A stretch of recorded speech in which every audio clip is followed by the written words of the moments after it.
I'm Karina and you're watching Guv'nor's City Showcase. In today's showcase, today we're looking at the work of Larry Skylines. This is Larry's second map on the workshop.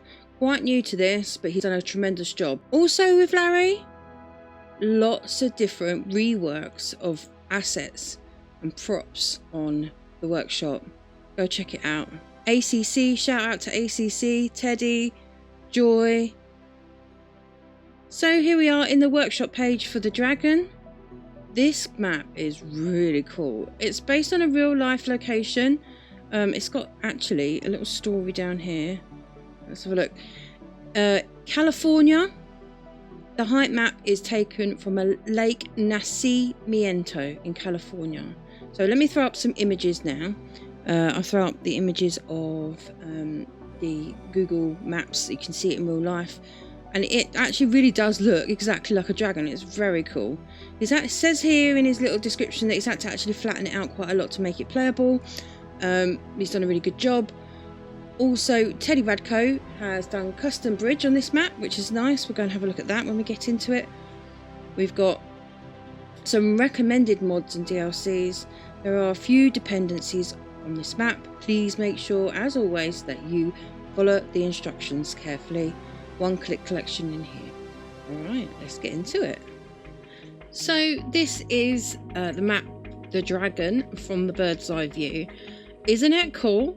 And you know, when I first saw this map, I never knew it was a real life place. I thought, how is that even possible that a lake is that shape? But actually it really is, and it is a very cool place. So let's get down into the map. We'll start down this side of the map, have a look around. You've got your rail coming through here, down towards, it splits off in two ways, one going off this direction, one going off the other direction. I don't think the actual place in real life has rail, so he's managed to get this in for you really well. I like the hills from this vantage point, like when you're right down, you know, at the first person view.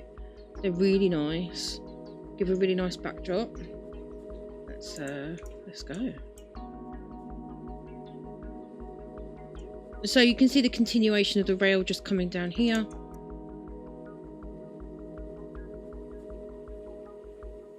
Yep, it's got a nice intersection down here as well.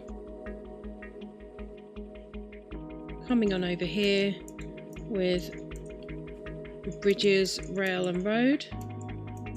This is the dragon's head, which is really quite cool. There he is. You've got some more water up in the edge here. Some of you might not even see that because it's like obviously edge map stuff, and I use the cloud and fog toggler to turn off the clouds so that we can get a proper view of all the map, but more than likely some of you won't even see that. So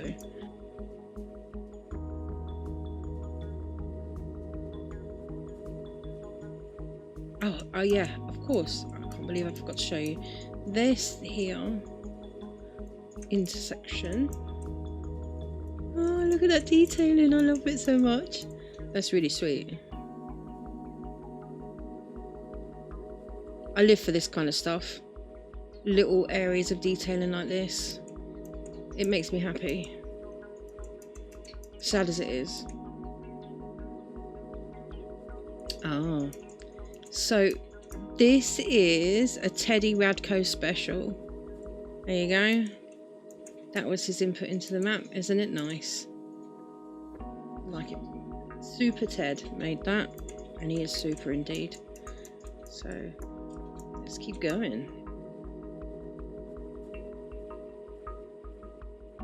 So Larry's managed to get the rail all around the back of this part of the map as well, which is good. You've got plenty of choices for that actually.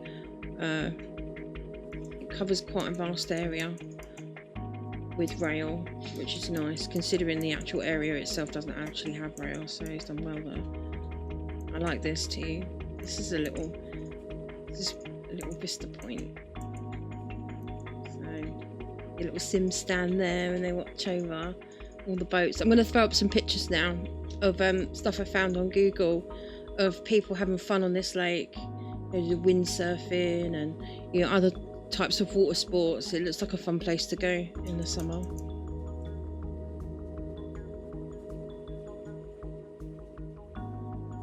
It's called Lake Nacimiento. I'm probably saying it wrong.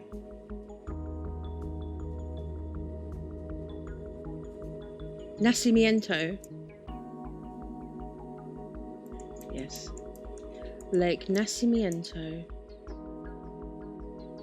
I really like this part. This is really nice. So you've got your little stream river coming down from the mountain, down and feeding the lake below.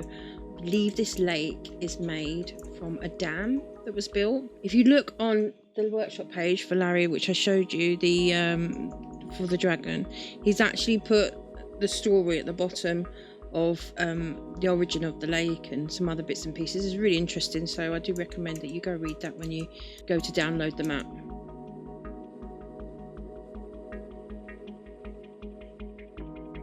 More intersection goodness here. This is very nice. I like that a lot.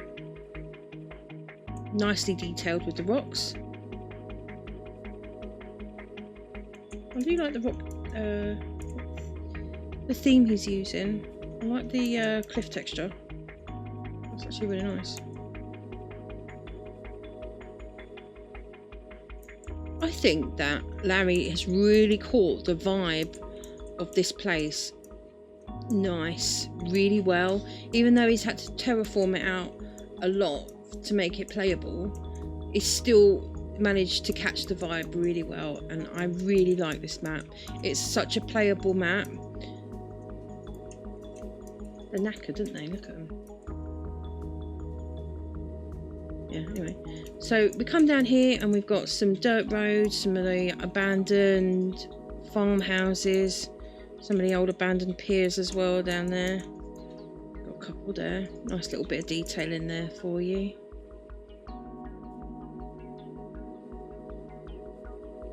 Yeah. Start squares over here. Let's get to it. So here we are in the start square. As you can see, there's no intersection in the start square. We've got the road coming in here. We've got nice dirt road there going down to the coastline. You can come off of any of those places to start. I probably would use this top corner for a little bit of industry first. Maybe put my residential over this side. Let's look at the resources in the start square.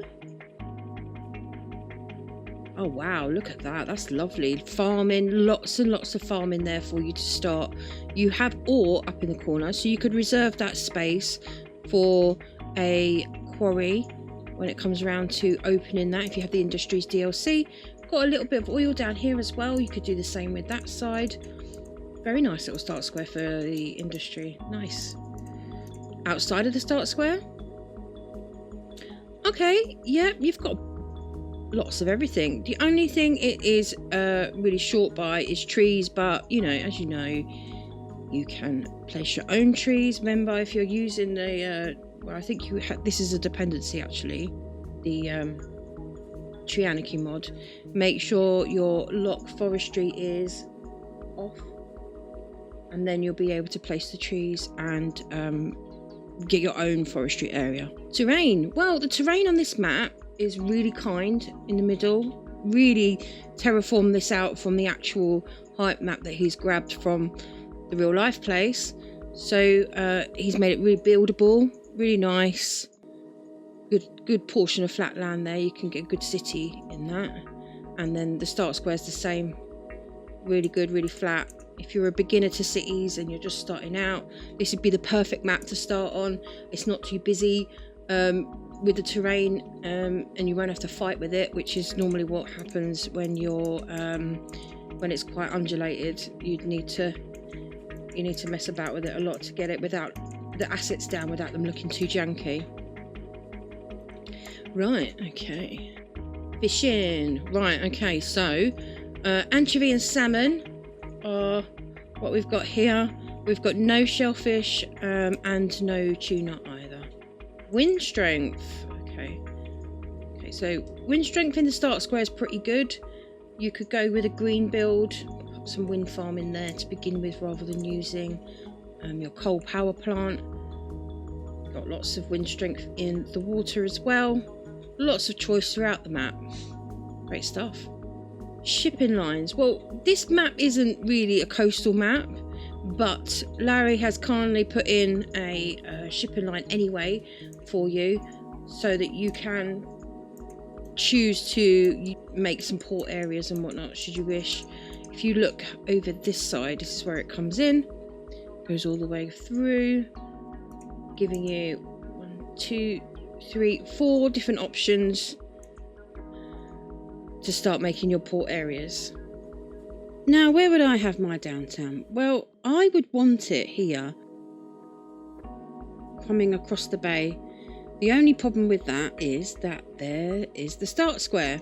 So normally what I would do is I would work my way towards my downtown rather than building my downtown where my start square is. So you've got options. You could go into 81 tiles and you could open all of the tiles and then start from wherever you want. Or there's something else that you could do. Because this is a workshop map, you can actually open this map in the map editor and you can change where the start square is if you wanted to. You don't necessarily have to have the start square where the creators put it. So that could also be an option for you if you didn't want to do 81 tiles and you wanted to follow the game as intended. So that is also an option for you. But yeah, I would put my downtown here, across the bay, port area perhaps up here, and maybe some kind of port area down here, some industry, or even here. Here might be nice for that. Yeah, cargo and things. I reached out to Larry and I asked him was there anything he wanted to share with you guys. He just wanted to basically tell me that it took a couple of months to make the map, and also that he wanted to thank Teddy for the bridge. Here is a picture of the bridge. I'll throw it up now, that he based it on in real life. Thank you if you've made it this far into the show. Please stick around for some cinematics.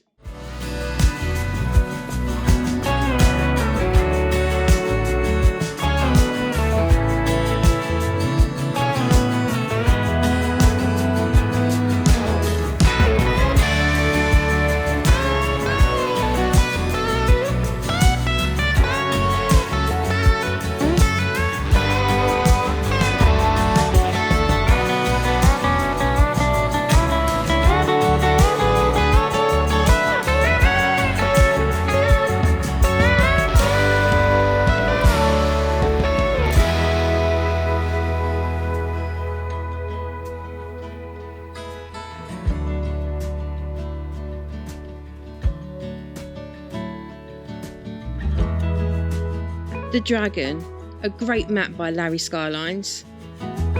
Leave a comment in the section below to tell me what you think of the map. I'm the Guv'nor. Thanks for watching.